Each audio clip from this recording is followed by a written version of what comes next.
Perché cerchi di passare attraverso il fuoco? Non potrei farlo! È inutile tentare! Se vuoi parlarmi puoi farlo, ma senza avermi vicino né toccarmi! Che cosa hai fatto? Che cosa hai fatto? Non soffri anche tu come me ora! Purché tu non arriva, io voglio soffrire! Quel tuo stesso Dio ti condannerà! Basta! Sì, basta! E che cosa vuoi da me? Lasciami seppellire i figli e piangerli!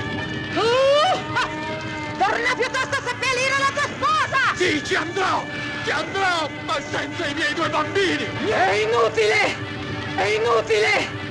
Niente è più possibile ormai!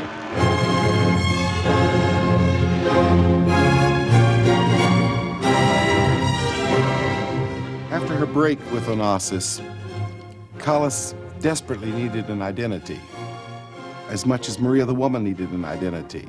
But she was afraid.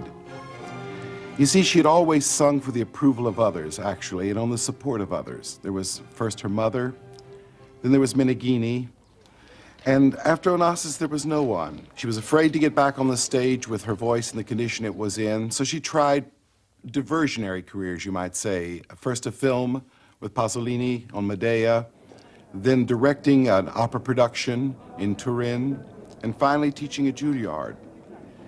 None of these really gave her any real satisfaction or this much-needed identity.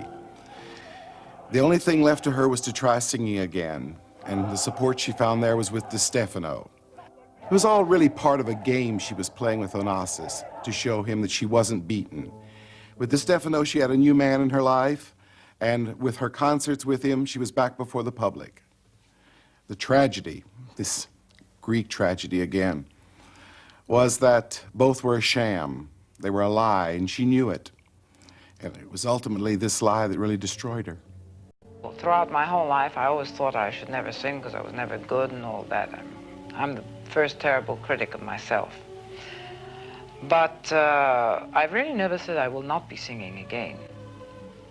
I said that to myself 10,000 times.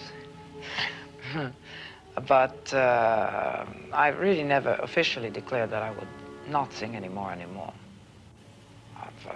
I had created some bad habits. As a matter of fact, I think that on the whole I have improved. I had acquired a sort of a, as they called it, a wobble on the high notes, which is a pulsation, and I managed to improve that. Now, during the concerts, I will improve even more the whole status of the voice, because there's nothing like the stage that can make you work properly. I can understand why emotionally she needed the tour. She had not sung since 1965. Her last performance was at Covent Garden as Tosca. And she longed to feel that she was still loved, that she was still respected. And Giuseppe Di Stefano needed also that tour, I believe, and it was not really, it would never have happened without him, because she simply did not have the confidence to do it on her own. It was an artistic disaster, nobody can claim otherwise. The first concert that was meant to be given at the festival hall was cancelled. Well, you're implying that she was frightened and that Mr. Yes, Di of course she was frightened. Persuaded her almost against her will. On the question of the artistic value of the tour, let me quote one English critic who described Callas's voice as a strained horse shadow of her former voice.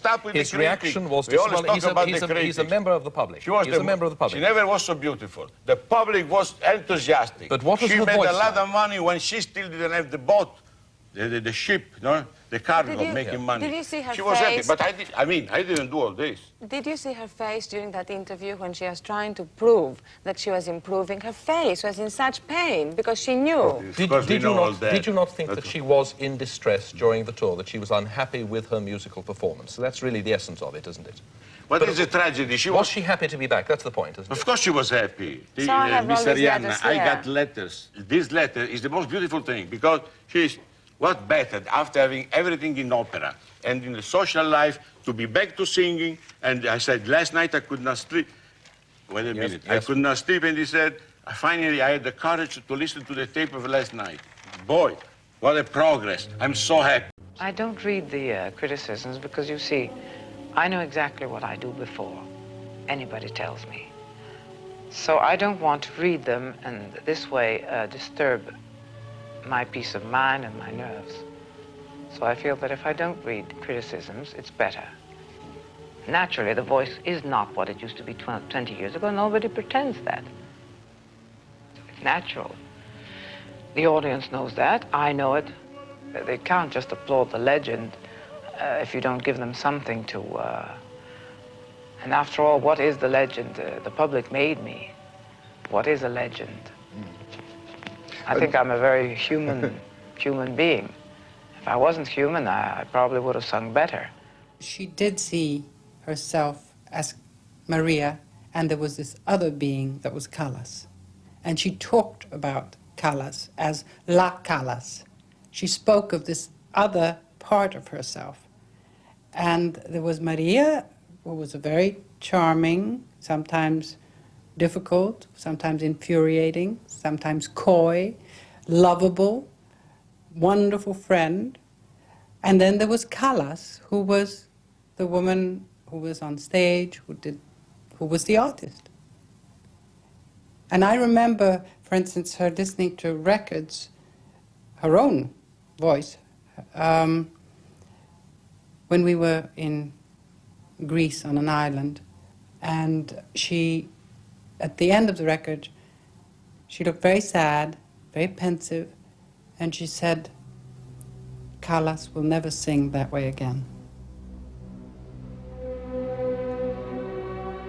À la fin de sa vie, elle se renfermait de plus en plus sur elle-même. At the end of her life, she became more and more of a recluse. Many of her friends deserted her, and those who did not kept their distance. It also became increasingly difficult to see her. You'd have to phone 5 times before you got through. Her maid would say, Madame is in the bath, or Madame is at the hairdresser's, or Madame is having a manicure. And even when you got her at the 5th attempt, it would then prove difficult to find a time that suited both of us. So eventually, I'm afraid one just didn't bother. And I know one evening I had to leave her after about an hour, so I was going to hear something of the Paris Opera. But Maria said, you can't go. So I said, look, I'm terribly sorry, but I promised one or two that I will go. Well, who's singing? So I told her, I said, well, don't waste your time going to listen to those. And who's going to go? Well, I mean, that's even more of a waste of time. And she was determined to try and prevent me from getting out of the flat. And she wanted me to stay and talk and have supper with her, and I mean, just talk to her. And you see, this loneliness was really quite terrifying. Maria Callas, through her life, showed that you can be the most successful person in your field. But still, the most important thing is love, passion.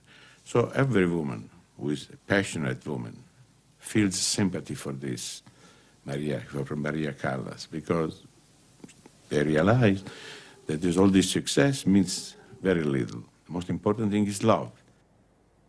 After such immense success, she was crying. She said, I was horrible, I was no good. The kind of artist who was never happy. People like this, they cannot open, and they suffer. Then they don't want to show it, and they take pills. These pills were damaging the brain.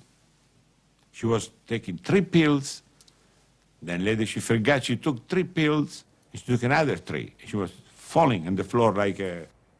She didn't want to fight anymore. She was going to taking these sleeping pills and waiting for death.